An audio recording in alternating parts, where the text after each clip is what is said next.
Bismillahirrahmanirrahim. Assalamualaikum warahmatullahi wabarakatuh. Berjumpa lagi bersama Gus Peti dalam tajuk politik embongan. Setelah sekian lama absen ya karena kesibukan dan satu dan lainnya, sehingga politik embongan sempat mangkir beberapa waktu ya.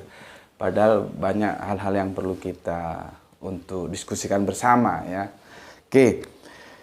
Kali ini ada sebuah rasa bahagia ya dari kita, dan ini memang yang lama aku harapkan ya. Ketika instrumen-instrumen atau stakeholder yang memegang pemerintahan dalam negara kita sudah tidak bisa diharapkan lagi, kemana kita akan bersandar, kemana kita akan menyampaikan keluh kesah kita, harapan kita ya.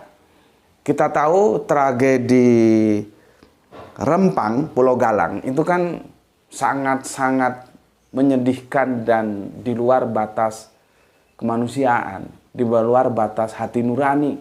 Sesama anak bangsa saling dibikin berhadap-hadapan. Yang satunya rakyat, ya rakyat jelaslah. Ya, nggak punya apa-apa. Dihadapkan dengan instrumen yang namanya TNI, Polri, dan Satpol PP. Mereka diperlengkapi dengan segala apa yang mereka punya. Ya, itu kan miris. Karena apa? Semuanya itu saudara kita, anak bangsa kita. Mengapa harus berhadapan-hadapan? Kecuali kalau kita hadapi orang asing itu nggak ada masalah. Ini dadaku, mana dadamu? Ini sesama saudara kita. TNI, Polri, Satpol PP, ya saudara kita. Mereka yang punya hak atas tanah itu ya, tanah Rempang Galang itu ya saudara kita. Bagaimana sesama saudara di lapangan ketemu saling berhadapan-hadapan seperti itu? Kan itu menyayat hati kita. Dulu leluhur kita, pejuang-pejuang kita, ya bapak bangsa kita berjuang tuh untuk mengusir orang asing. Nah, kalau sekarang kita sudah dalam keadaan seperti ini, saling berhadapan tuh gimana? Ya. Aku tidak akan bahas siapa kekuatan lain ya yang didukung, katakanlah begitu ya. Yang didukung oleh pemerintahan ini siapa sih? Itu nantilah kita bicarakan ya. Yang jelas kan di situ ada kepentingan. Lah itu kepentingannya siapa? Untuk apa kita membangun kalau itu bukan atas kepentingan rakyat, bukankah para stakeholder yang sedang memerintah di negeri ini semua itu kan amanah. Mereka digaji oleh uang rakyat, terus justru menindas rakyat. Itu logika mana yang bisa menerima? Yang paling miris itu ketika ada anak-anak kita dalam sekolahan sampai ketakutan seperti itu. Coba, ya Allah ya Rob. Nurani mana yang bisa menerima? Dan ini kan terjadi di Rempang, di tempat lain. Silakan kalian lihat sendiri. Ya. Seharusnya kita ini sebangsa, setanah air, ya ada sebuah rasa saling kasih, saling sayang. Ya, rakyat menghormati pemimpinnya, pemimpin menyayangi rakyatnya. Jadi saling ada interaksi dalam kebaikan, bukan saling berhadap-hadapan seperti itu. Ya, untuk apa kita membangun apa saja kalau itu justru tidak seperti apa yang rakyat mau? Lah untuk apa? Gitu loh. Ya, negara ya membentuk sebuah pemerintahan, kemudian ya pemerintahan itu yang bisa berganti ya. Berganti sesuai aturan mainnya. Kalau kita per 5 tahun ya.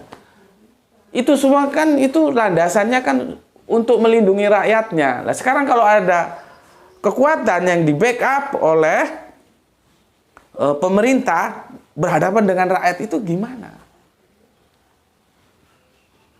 Kan menjadi tidak linier kerangka berpikirnya. Yang seharusnya dilindungi justru ditindas. Ya, oke.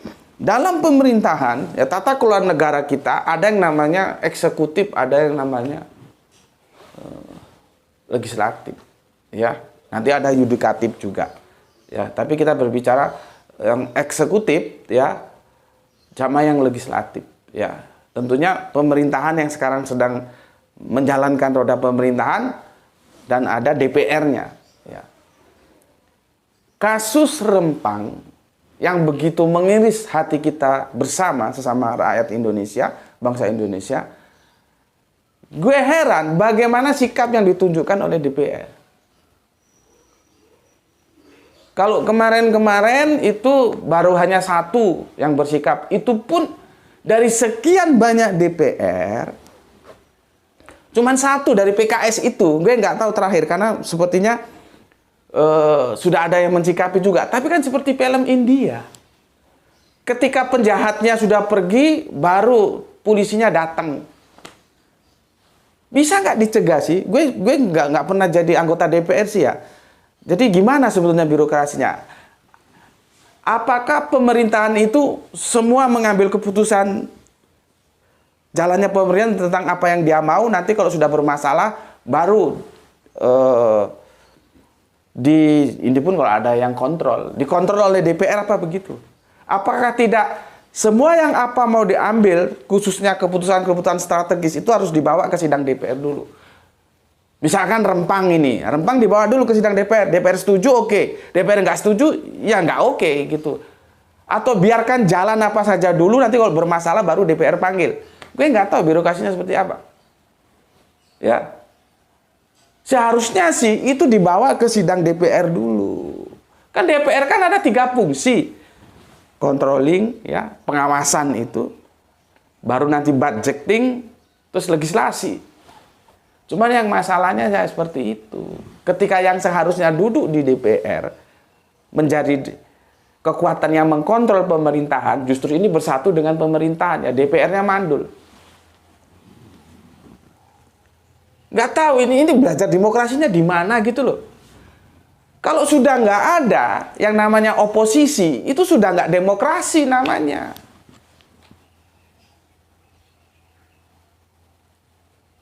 Makanya ya, gue bilang itu ada, gue nggak sebut namanya lah ya, karena dia juga ya, dipanggil Buya gitu ya.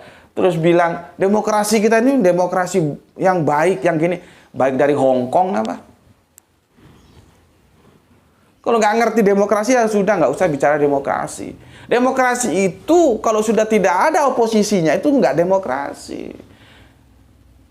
Karena hadirnya oposisi itu sebagai balance, dia akan mengkontrol apa yang dilakukan oleh pemerintah, gitu loh. Pemerintah silakan jalan, nah ini dikontrol. Kalau sesuai, monggo, nggak sesuai stop, gitu loh. Ya, jadi bukan sakarepe dhewe yang jadi masalah karena oposisinya sudah gabung di pemerintah. DPR jadi mandul seperti sekarang. Cuman gue nggak tahu, sepertinya sudah ada dipanggil. Cuman kan sudah telat. Rempang Galang sudah terjadi seperti itu. Coba kalau sejak awal. Jadi semua yang itu menjadi keputusan-keputusan strategis yang mengandung persinggungan terhadap hajat hidup orang banyak, yaitu rakyat, itu harusnya dibawa ke sidang dulu. Itu loh. Jangan nanti ya sudah jalan aja. Nanti setelah terjadi peristiwa seperti Rempang baru dibawa ke DPR. Ya seperti film India yang gue ngomong. Penjahatnya sudah pergi baru polisinya datang. Gitu. Tapi ya masih mending lah, masih mending. Ya.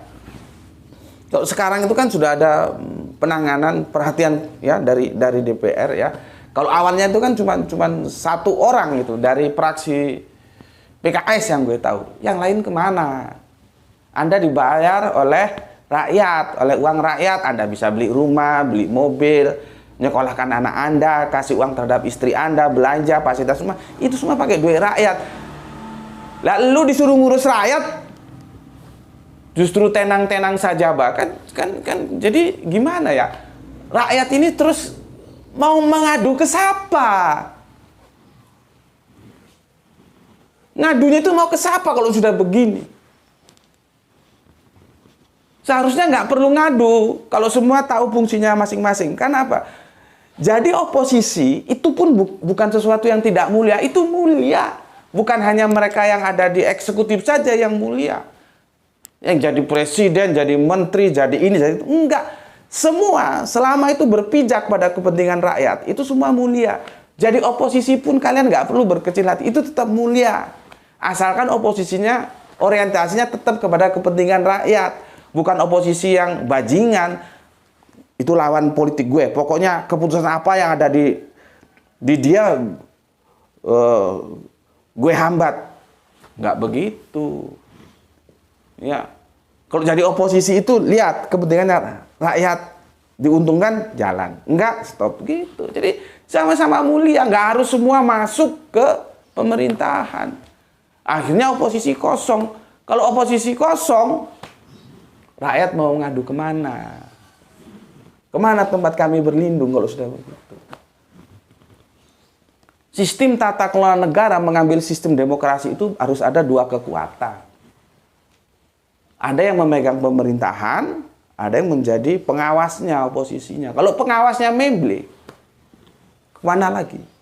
Maka harapan terakhir kita nih, ya, makanya gue kan sudah bilang, negara kita ini bukan negara agama. Iya, saya setuju, 100%. Ya, karena memang agama-agama di negara kita ini multicolor. Ada Hindu, ada Buddha, ada Kristen, ada Islam. Ya. Multicolor. Tapi ingat, ini bukan negara agama, tapi ini negara orang yang beragama. Jadi landasan-landasan keberagamaan itu harus mewarnai tata kelola negara kita. Gue sudah sebut kemarin, atas berkat rahmat Allah, ketuhanan yang Maha Esa, itu mau dikemanakan? Gak bisa sakarepe dhewe. Ya. Nah, kalau kita sudah sebagai rakyat sudah putus asa, kemana mau mengadu begini-begini? Harapan kita terakhir adalah sebuah lembaga agama yang itu memang dilihat dari segi usianya mereka adalah pelopor, ya. Kita lihat dari sejarah berdirinya, terus lihat perkembangan kebangsaan kita, berbangsa dan bernegara kita, maka ada dua kekuatan agama, ya, yaitu Muhammadiyah dan NU. Ya, gue dapat berita ini gue adem gitu loh ya. Ya, karena kita sudah mau mengadu kemana lagi. Akhirnya ada kekuatan yang itu memang dia tidak struktural, ini kultural masuknya. Kekuatan kultural tapi kuat. Kekuatan dalam perspektif agama yaitu Muhammadiyah dan NU. Ya, Muhammadiyah dan NU. Ya, di sini di berita ini gue baca ini dari apa ini ya? Begini, PBNU dan Muhammadiyah kompak minta pemerintah hentikan proyek di Rempang. Hentikan. Bukan dinegosiasi lagi, gantiin, enggak. Hentikan, jadi tidak ada itu. Biar saudara kita di Rempang hidup sesuai apa yang mereka hidupi sebagai kultur Melayu mereka. Jangan semua itu materialistik. Tapi kan gue ganti. Mau lu ganti lebih banyak pun lebih bagus. Kalau mereka tidak mau apa? Jadi jangan diukur dengan material. Oh, gue ganti rumah susun lagi. Ya. Sebentar, gue mau lihat ini. Gue dikirimi dari berita online ya. Jadi gue seneng Muhammadiyah. Ya, ini apa berita online ya?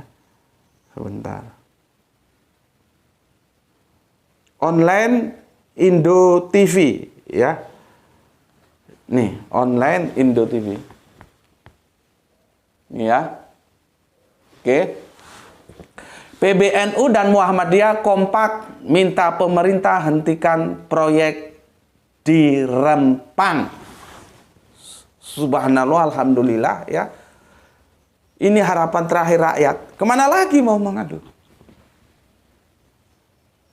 Ya, ada kekuatan-kekuatan kultural, ini kita anggap kekuatan, bukan struktural. Strukturalnya kan di DPR sana. Di gedung DPR sana, ya. Ya gue dengar sih mereka sekarang sudah mulai seharusnya kan bisa diinterpelasi kan? Kan ada hak interpelasi kan? Dipanggil, ini gimana urusan ini gitu. Bagaimana presiden nggak boleh lepas tangan, orang dia kepala pemerintahan di sini kok. Kalau presiden bilang stop kan stop itu. Tapi kalau presidennya diam aja. Nah, ketika DPR dalam tanda kutip mandul, karena sekarang juga sepertinya sudah ada yang mulai memperhatikan ya, meskipun menurut gue ya itu tadi. Awalnya cuma satu dari PKS dan sekarang sepertinya mulai bersama-sama mereka ya. Tapi ya seperti film India tadi. Orang sudah kecolongan, bajingannya sudah pergi, polisinya baru datang.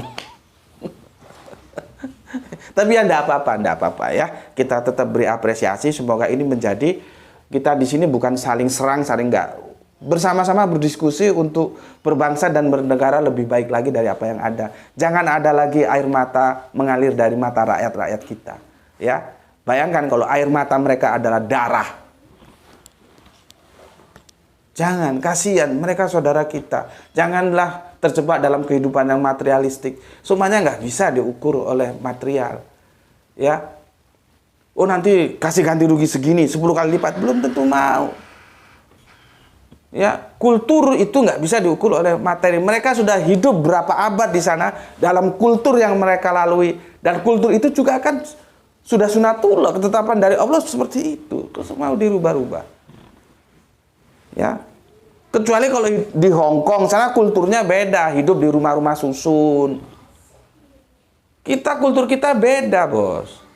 Ya, kita hidup bersosial, saling tegur, saling sapa. Di Hong Kong enggak, orang masuk rumah ya sudah, nanti kerja, keluar lagi, masuk lagi. Nggak ada say hello kanan kiri, urusan apa lu, nggak ada. Ya memang kultur mereka begitu. Kita nggak bisa begitu. Kita punya kultur tersendiri, ya.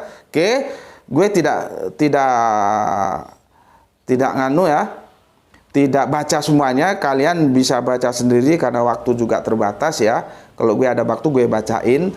Tapi dari tajuknya, PBNU dan Muhammadiyah kompak minta pemerintah hentikan proyek Rempang. Jadi berhenti sudah. Biarin saudara kita di Rempang hidup seperti yang mereka jalanin selama ini.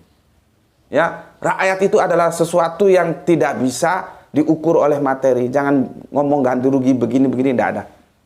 Hentikan.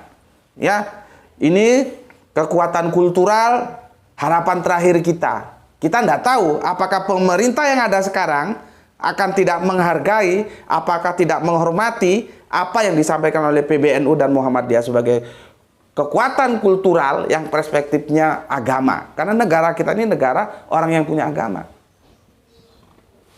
Kalau yang struktural silahkan jalan. DPR silahkan jalan. Dan Anda seharusnya memang mengambil peran itu. Anda dibayar oleh rakyat untuk itu. Ya, meskipun langkahnya seperti yang gue bilang tadi, ya silakan jalan. Dan PBNU dan Muhammadiyah mengambil jalur kultural, budaya yang di dalamnya ada agama, memberikan pendapatnya ya untuk pemerintah hentikan proyek di Rempang. Hentikan. Nggak tahu lagi nih, apakah pemerintah berani berhadapan dengan NU dan Muhammadiyah? Kalau berani silakan. Silakan saja. Mungkin kalau dibawa ke parlemen, ke DPR, di sana masih ada kong kali kong, tutup mata rogo kantong. Masih ada negosiasi karena yang bermain politik di sana. Kita nggak usah malu-malu lah. Akui saja di sana yang bermain politik.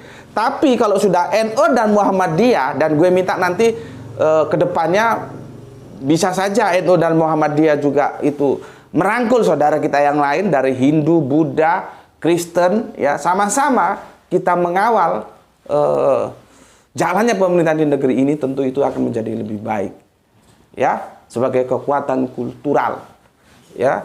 Oke, kita sama-sama berdoa semoga mereka sebagai yang stakeholder yang ada di kepengurusan strukturalnya di NU dan di Muhammadiyah sama-sama diberikan keberkahan oleh Gusti Allah Agung, diberikan pemikiran-pemikiran yang cemerlang, ya. Kan ini mulai bangkit ini NU dan Muhammadiyah. Kemarin diawali mereka mengharapkan pemilu ini menjadi lebih baik, itu kan sudah bagus. Jadi yang kalau selama ini sih gue bilang NU dan Muhammadiyah itu menjadi apolitik. Itu yang Sebetulnya ada request dari teman kita, aku untuk bahas NU dan Muhammadiyah, dan itu sebetulnya sudah ada di